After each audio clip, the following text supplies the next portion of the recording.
주일날 아침에 성도님들께서 교회에 오시는 모습을 보면은 가장 행복하고 기쁩니다. 특별히 참 멀리 사심에도 불구하고 애를 들쳐업고 안고 먼 길을 차를 타고 오시는 분들을 보면 참 그 모습 하나만으로도 참 너무 은혜가 됩니다. 또 너무 또 감사드리고요. 어제 우리 장로님들과 예산을 다녀왔습니다. 충남 예산을 다녀왔는데요. 고속도로가 그냥 주차장이더라고요. 그런 모습을 보면서 또 목사로서 또 생각을 하죠. 내일 주일인데 또 우리 성도님들께서는 오늘도 일부 예배 보니까 많이 오셨어요. 그래도 감사한 것이 어디 가시기 전에도 그래도 일부 예배라도 드리시고 가시러 이렇게 오셔서 일부 예배를 또 많이 드리신 걸 보니까 또 감사하더라고요. 그동안에 날씨가 추워서 꽃 구경을 잘 못 다니셨는데 이제 꽃 구경 이제 어떻게 보면 절정이 아닌가 싶습니다. 그래서 여기저기 꽃 구경을 또 많이 다니시는 것 같아요. 자, 우리 옆에 있는 분 한번 이렇게 보시죠. 들판에 사냐에 핀 꽃보다 훨씬 아름다우신 분들이 옆에 앉아 계시죠? 자, 한번 듣고 가시겠습니다.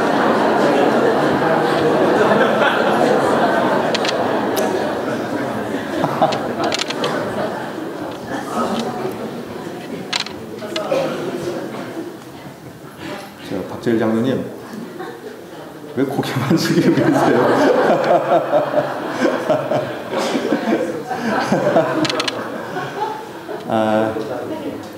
너무 행복하고 너무 감사합니다. 자, 우리 하나님께서 주신 것 우리가 마음껏 즐기고 누릴 필요가 있습니다. 자, 그런데 우리 하나님께서 그보다 중요하게 여기시는 것, 우리 하나님 앞에 나와서 먼저 예배 드리는 건 줄로 믿습니다. 오늘 이 시간 이 예배가 정말 하나님께서 우리에게 복 주시는 정말 소중한 예배 될 줄로 믿습니다. 그리고 오늘 본문에도 보니까 그래요. 오늘 본문 보니까 여호와의 사자가 기드온에게 나타나서 이렇게 말하면서 오늘 본문을 시작합니다. 큰 용사여, 여호와께서 너와 함께 계십니다. 자, 이 말씀이 우리에게도 하시는 하나님의 말씀으로 받으시길 축원드리겠습니다. 큰 용사여, 하나님이 너와 함께 하시도다. 자, 그런데 하나님은 우리를 향하여 큰 용사여, 내가 너와 함께한다, 이렇게 말씀을 하시는데도 과연 나도 내 자신을 향하여 그렇게 생각하느냐 하는 거예요. 많은 사람들이 그렇습니다. 자기가 자기 자신에 대해서 너무 부정적인 생각과 판단을 하며 살 때가 많아요. 내가 내 자신에 대해서도요. 이것을 심리학에서는 자아상이 건강하지 못하다, 이렇게 말을 합니다. 이제 봄이 되니까 결혼하시는 이제 청년들이 또 하나 둘씩 생깁니다. 제가 결혼 예배 학교를 하는데 꼭 결혼 예배 학교를 할 때 꼭 하는 얘기가 있습니다. 바로 이 자아상을 가르쳐 줍니다. 이 건강하지 못한 자아상을 가지고 자기가 자기를 봐도요, 내가 봐도 내가 못나 보이는 거예요. 내가 나를 사랑하지 못하게 되는 겁니다. 그래서 참 약한 마음으로 사는 경우가 많아요. 자, 그렇다면 우리 하나님은 나를 보고 어떻게 생각하시며 또 하나님은 나를 어떻게 보고 계시는가? 우리가 성경 몇 구절을 보겠습니다. 이사야서 43장 4절에 보면 하나님은 우리를 향하여 이렇게 말씀합니다. 우리 다 같이 한번 읽겠습니다. 시작. 내가 내 눈에 보배롭고 존귀하며 내가 너를 사랑하였은즉 내가 내 대신 사람들을 내어주며 백성들이 내 생명을 대신하리니 두려워하지 말라. 아멘. 내 눈에 너는 보배롭고 존귀하고 정말 내가 사랑하는 그런 사람으로 보인다. 또 이 앞절 3절에 보니까 이래요. 우리를 위해서라면 구스와 스바와 애굽을 대속물로 내어줄 만큼 존귀하고 보배로운 자로 나를 그렇게 여겨주신다는 얘기예요. 또 아가서 4장에 보면 이렇게 또 말합니다. 내 사랑 너는 어여쁘고도 어여쁘다. 너울 속에 있는 내 눈이 비둘기 같고 내 머리털은 길라싼 기슭에 놓은 염소떼 같구나. 나의 사랑 너는 어여쁘고 아무 흠이 없구나.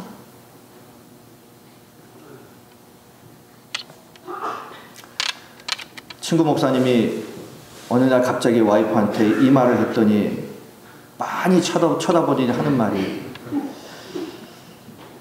나이가 드니까 좀 이상해지는 것 같아요 그러더라고요. 우리 하나님께서 우리를 향하여 이렇게 말씀합니다. 참 어렵다.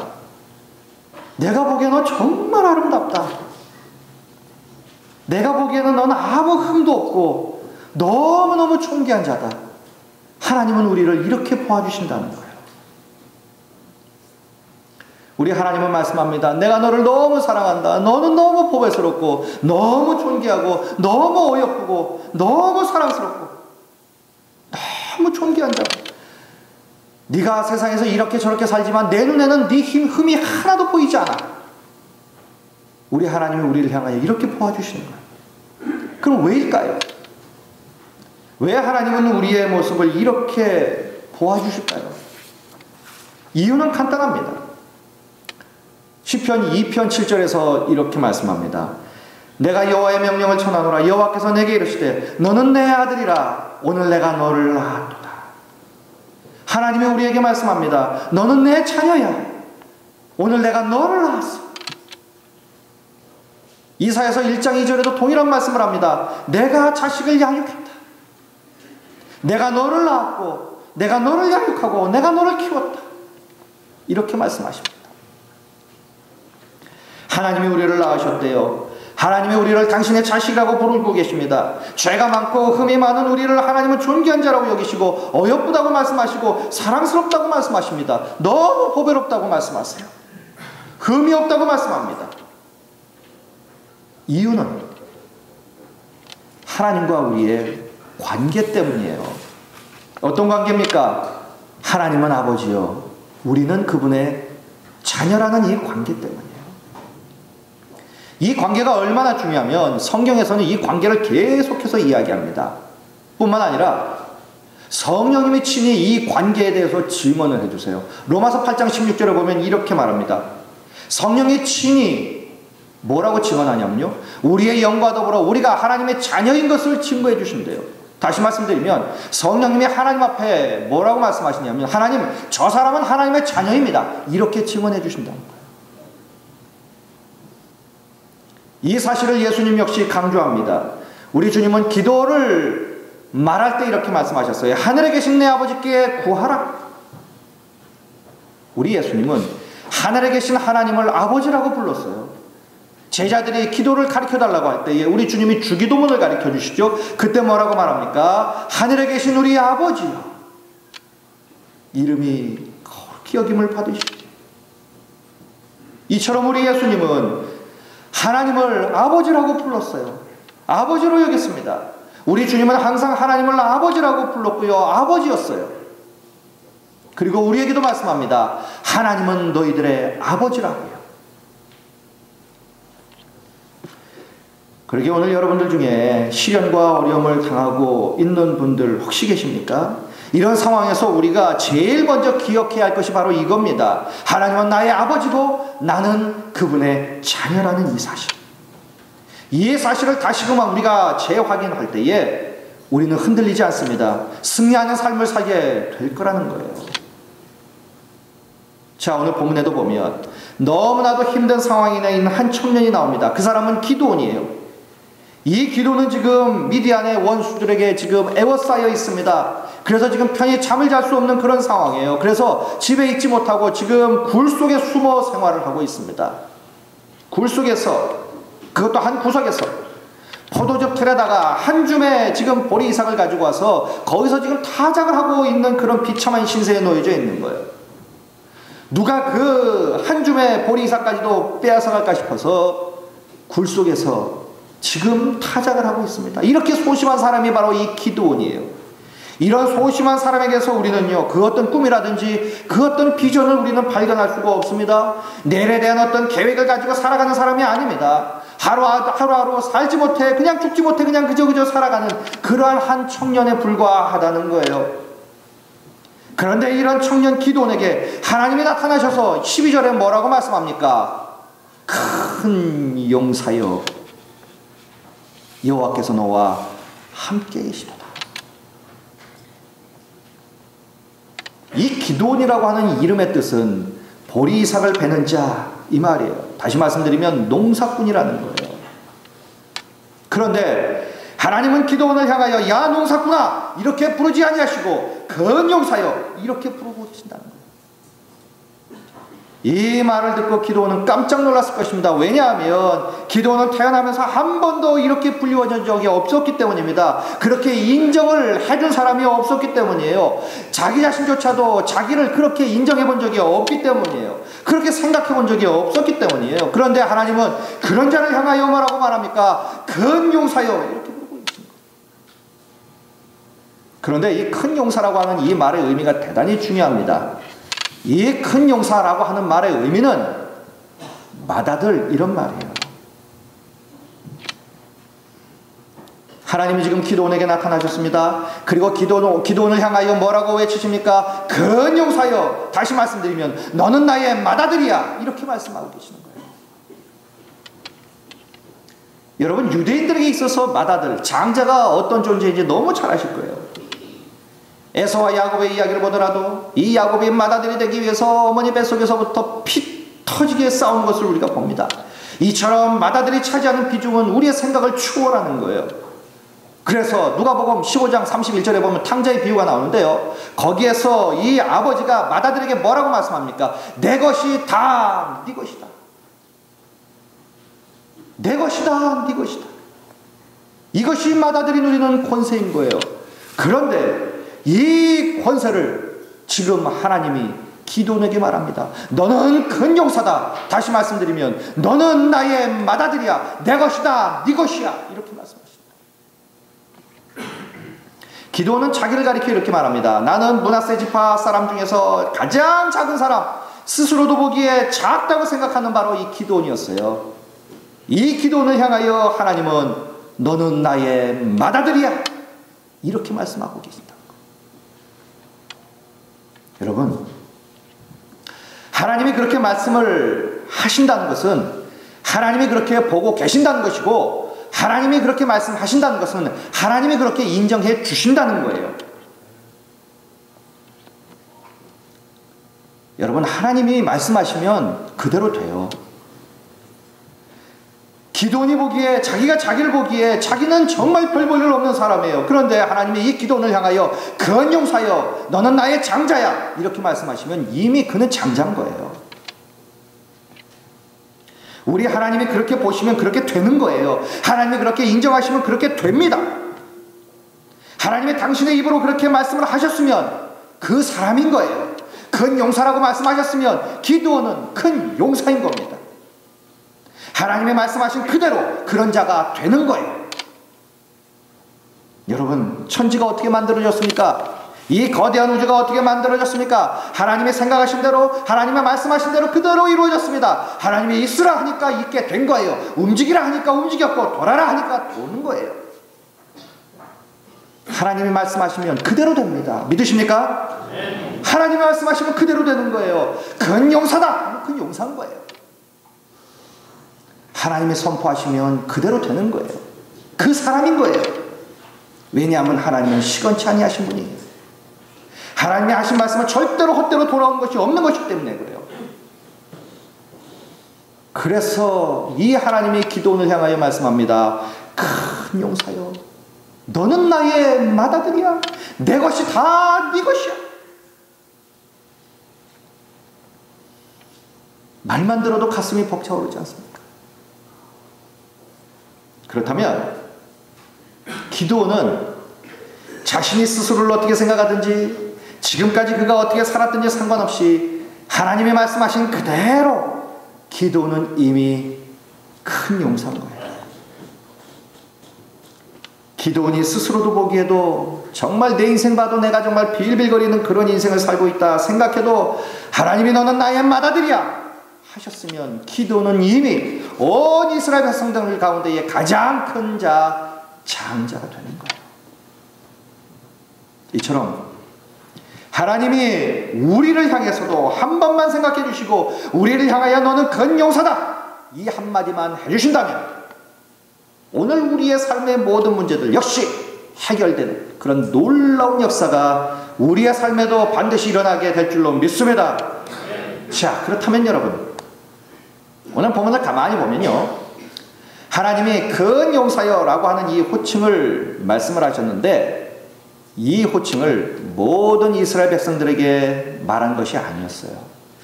오직 기드온에게만 말씀했다는 사실. 자, 그럼 어떻게 기드온에게만 큰 용사여라고 이렇게 말씀을 하셨느냐 하는 거죠. 자, 오늘 보면 그 다음 절 17절을 보면 기드온이 이렇게 대답을 합니다. 기드온이 그에게 대답하되 만일 내가 주께 은혜를 얻었사오면, 이렇게 말합니다. 지금 기드온에게 하나님이 나타나셔서 큰 용사라고 말한 것은 뭐라고 지금 그것을 기드온이 받아들였습니까? 하나님의 은혜로 받아들였다는 거예요. 그러니까 하나님이 기드온을 향하여 너는 큰 용사여, 너는 맏아들이야, 이렇게 말씀하신 것은 전적인 하나님의 은혜였다는 것입니다. 기드온이 똑똑해서가 아니었어요. 잘나서가 아니었습니다. 준비된 인물이 아니었기 때문입니다. 큰 그릇이었기 때문이 아닙니다. 그가 용맹스럽고 정말 싸움에 능한 자였기 때문이 아닙니다. 그것은 전적으로 하나님의 은혜였다는 거예요. 자, 그런데요, 하나님은 그럼 어떤 자에게 하나님의 은혜를 주시느냐 하는 겁니다. 하나님께서 스스로 하나님의 은혜에 대해서 이렇게 정의를 하셨어요. 출애굽기 33장 19절에 보면 하나님은 이렇게 말씀합니다. 나는 은혜 베풀 자에게 은혜를 베풀고 긍휼히 여길 자에게 긍휼을 베푼다. 하나님은 은혜의 하나님입니다. 하나님은 은혜를 베푸시는데 누구에게 베푸십니까? 은혜 베풀 자에게 은혜를 베푸신다는 거예요.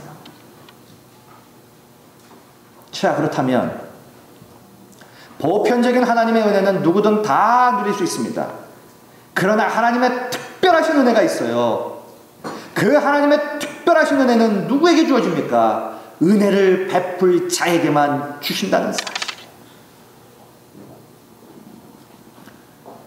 자, 하나님이 말씀하세요. 나는 은혜를 베풀 자에게만 베푼다는 거예요. 우리는 오늘 이 말씀을 정말 진지하게 묵상을 해봐야 합니다. 하나님은 어떻게 해서 이 기드온에게 전적인 하나님의 은혜를 베풀어 주셨느냐 하는 거예요. 사사기 6장 1절 이하에 보면 당시 이스라엘 상황이 어떠했는지 쭉 나옵니다. 그때 당시에는 미디안이 강국이었어요. 이 미디안 때문에 대단히 어렵고 힘든 시절을 보내고 있었어요. 6장 1절을 보면 이스라엘 자손들이 또 여호와의 목전에 악을 행하였어요. 그랬더니 하나님께서 7년 동안 이 이스라엘 백성들을 미디안의 손에 붙였습니다. 무려 7년 동안이나 미디안이 계속해서 침략을 해와서 농작물을 다 쓸어가는 거예요. 파종을 하면 다 쓸어가고 추수 때가 되면 또 다 쓸어갔습니다. 그랬더니 7년 동안 이 이스라엘 백성들이 기근에 허덕이고 있었다는 거예요. 너무 힘든 나날을 보냈습니다. 자, 바로 이럴 때에 8절에 보니까 하나님이 이름이 기록되어 있지 않은 한 선지자를 백성들에게 보냅니다. 그리고 이 선지자로 하여금 하나님에 대해서 선포하게 합니다.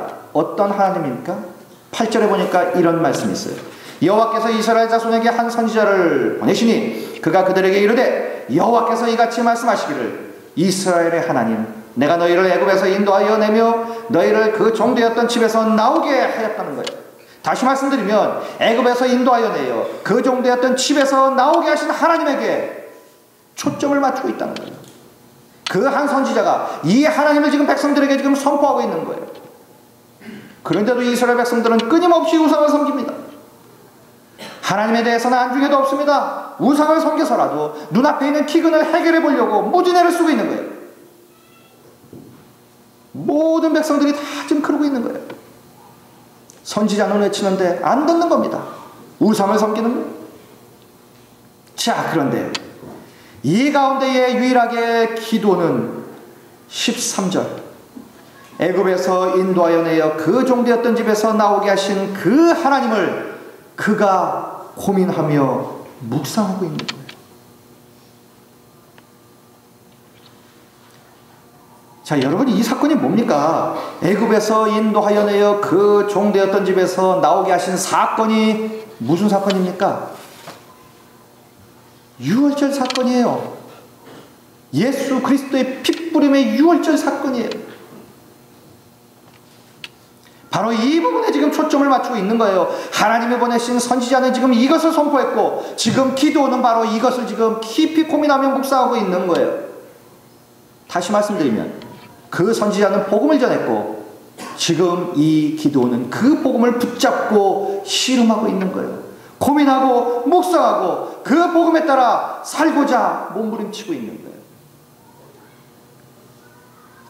여러분, 십자가의 복음이 내 심령 속에서 메말라버리고 나를 위하여 피 흘려 돌아가신 예수의 보혈이 내 심령 속에서 고갈되어 버리면 그와 비례하여 하나님의 은혜는 우리 안에서 점점점 사라지고 만다는 사실이에요.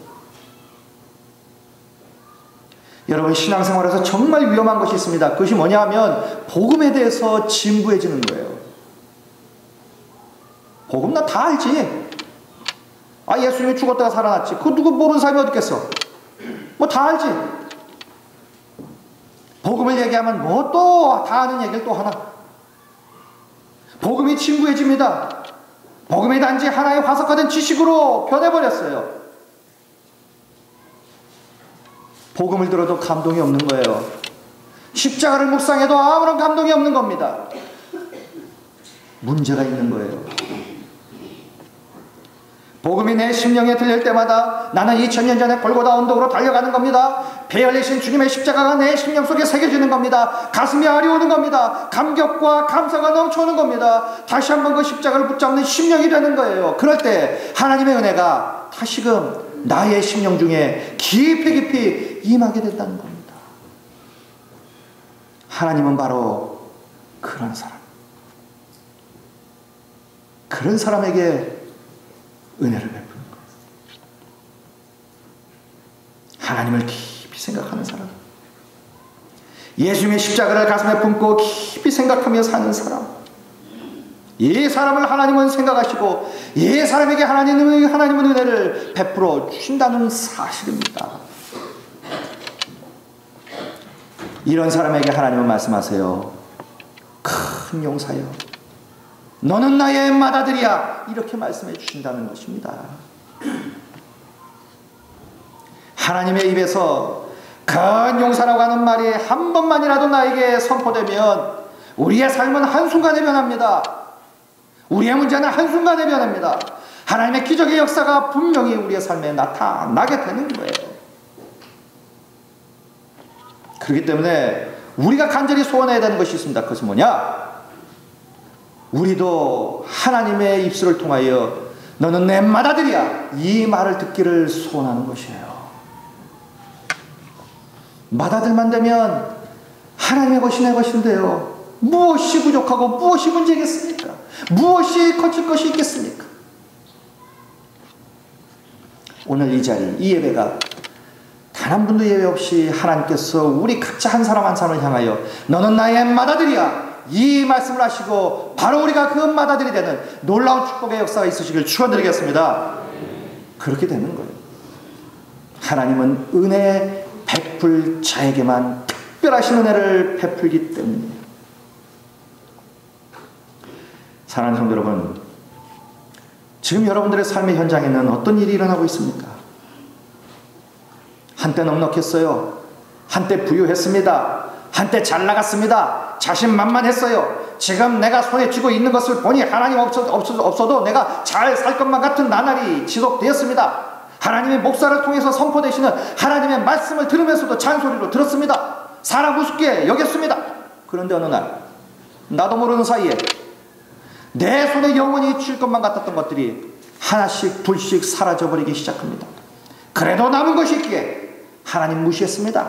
하나님 말씀 안 들었습니다. 그런데 이제는 하나님의 건강에도 손을 대기 시작합니다. 건강도 조금씩 빠져나가기 시작합니다. 여러분, 이쯤 되면 우린 탕자의 비유를 우리는 깊이 묵상해 봐야 합니다. 둘째 아들이 모든 것을 다 잃었어요. 그럴 때 그가 생각했던 것이 뭡니까? 쥐염 열매를 생각했어요. 그런데 고난이 더욱 심해졌습니다. 이제는 그것마저도 여의치가 않은 극심한 고난에 빠지게 되자 이 둘째 아들은 그때부터 아버지를 생각하게 됩니다. 여러분, 둘째 아들이 조금 배고프고 조금 어려울 때는 쥐염 열매를 생각했어요. 그러나 정말 죽기 일보 직전이 되니까 그는 그때서야 아버지를 생각합니다. 여러분,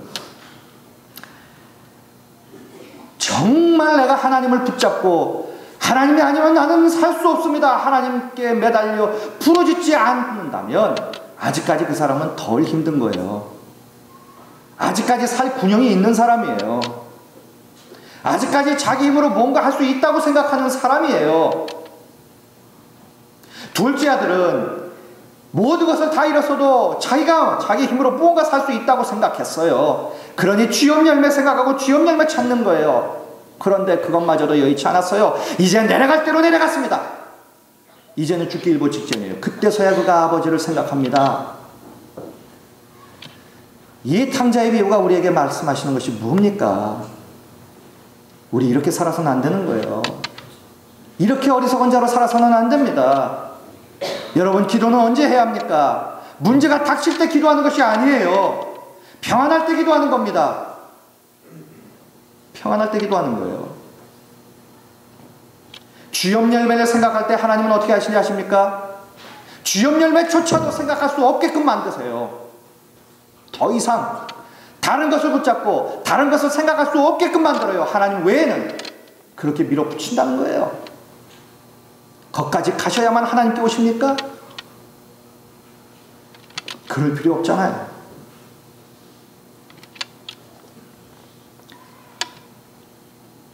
탕자는 끝까지 갔어요. 그러자 그가 드디어 아버지를 생각합니다. 그리고 아버지께 돌아옵니다.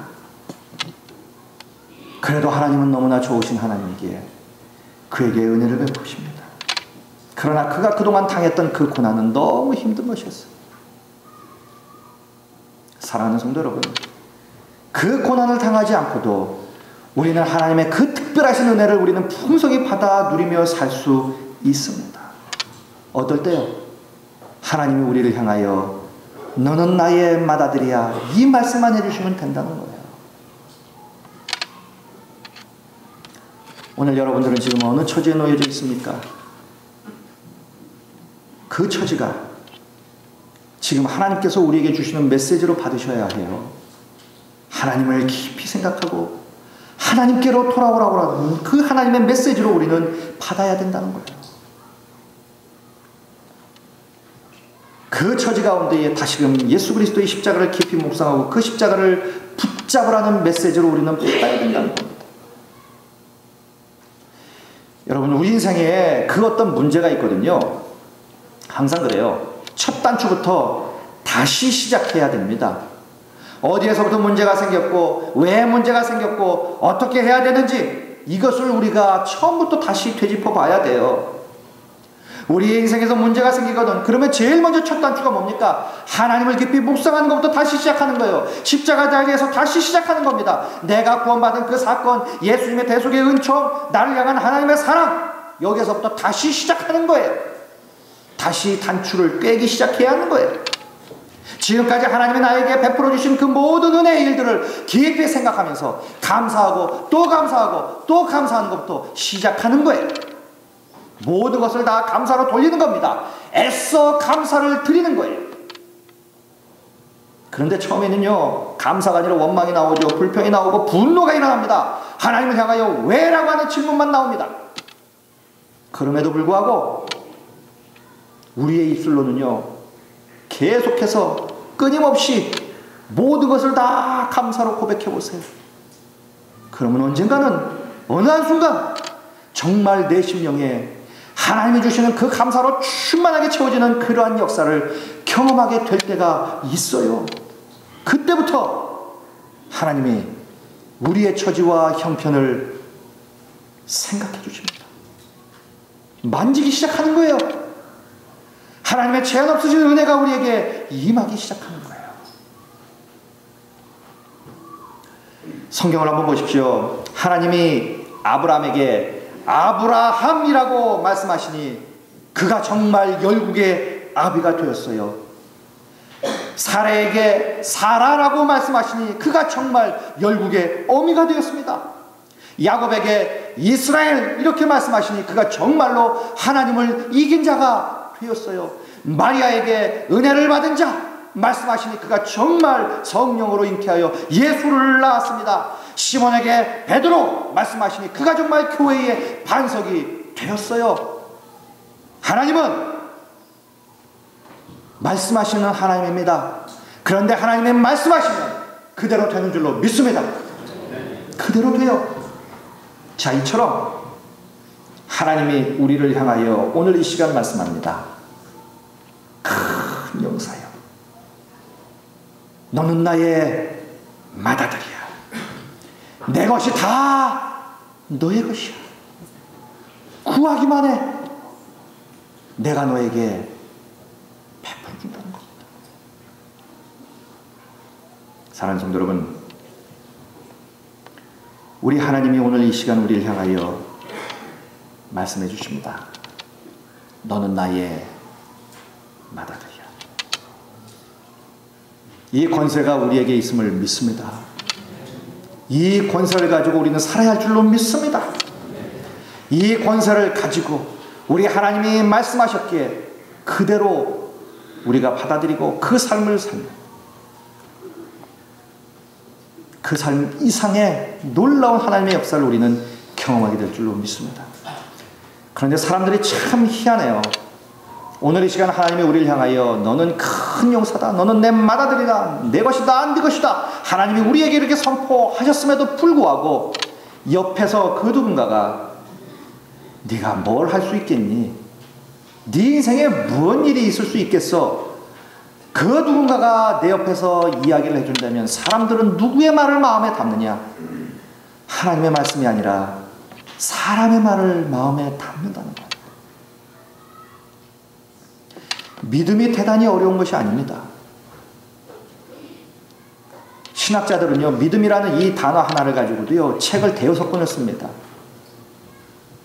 여러분, 그 책을 다 읽고 그 책을 다 섭렵해야 믿음이 무엇인지 아는 것이 아니에요. 믿음이라고 하는 것은 하나님이 하신 말씀을 그대로 내가 인정하는 거예요.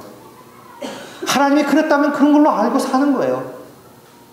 하나님이 나를 향하여 너는 나의 장자야, 너는 나의 맏아들이야 하면 그냥 그렇게 알고 사는 거예요. 이게 믿음인 거예요. 우리는 하나님의 맏아들이에요. 왜냐하면 하나님이 우리에게 그렇게 말씀해 주셨기 때문입니다. 이 믿음이 우리에게 있을 줄로 믿습니다. 그리고 우리가 하나님이 하신 말씀처럼 우리는 이제부터 하나님의 맏아들로 인정하고 맏아들로 우리는 사는 거예요. 이렇게 사는 겁니다. 그렇게 되면 우리의 삶에 우리의 생각과 우리의 계획을 초월한 하나님의 기적의 역사를 경험하는 그 주인공이 우리 모두가 다 될 줄로 믿습니다.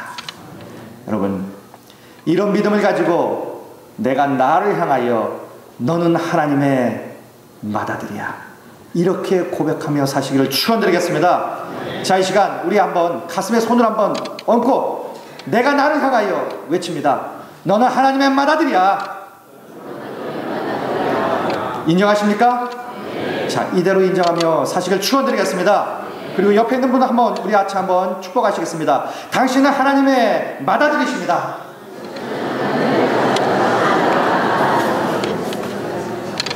자, 이 맏아들의 축복 평생 누리며 사시기를 주님의 이름으로 간절히 축원드리겠습니다. 자, 기도하시겠습니다.